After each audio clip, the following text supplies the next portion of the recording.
Today we're using up overly ripe bananas and making this delicious, soft and fluffy almond butter banana bread.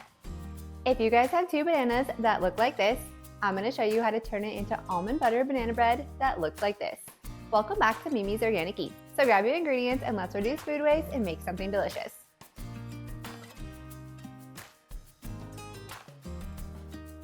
So first we're going to preheat our oven to 350 degrees. So this recipe is super easy. You guys don't even need a mixer. You can mix this up with just a bowl and a spatula if you want. But I'm going to use my hand mixer because I think it's a little bit faster. So first you want to make sure that your butter is super soft.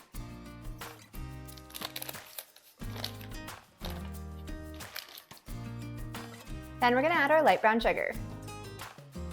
Now we're going to mix on low until combined and there's no butter chunks. Next we're going to add our bananas in chunks.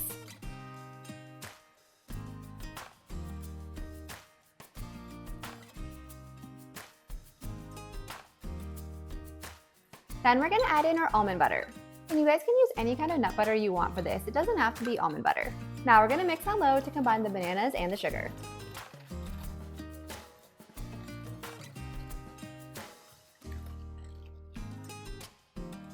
Next we're going to add in our eggs.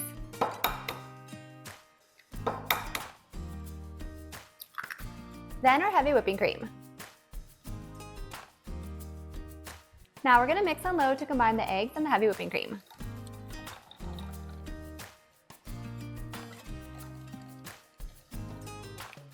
And then last we're going to add our dry ingredients.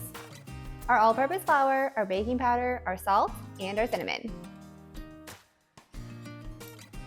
Now we're going to mix on low until combined into a banana bread batter.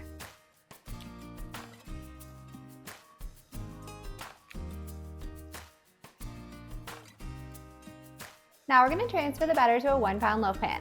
I'm using my caraway loaf pan, which always releases incredibly well, so I never line it with parchment paper. But you may want to line yours depending on what kind of pan you're using. Then to get that perfect banana bread split down the center, all you have to do is run a butter knife down the center right before baking. Yep, it's that simple. So now it's time to bake this at 350 degrees for about an hour.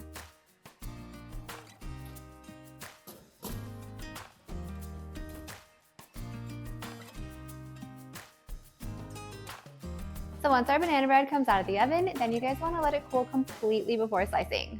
And you guys, this caraway loaf pan, it releases so well. Watch how good this comes out.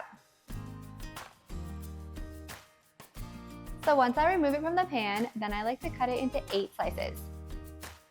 If you guys enjoyed this video, be sure to drop a like and leave a comment below. And if you want more easy baking recipes just like this, be sure to hit that subscribe button and join me next time in the kitchen.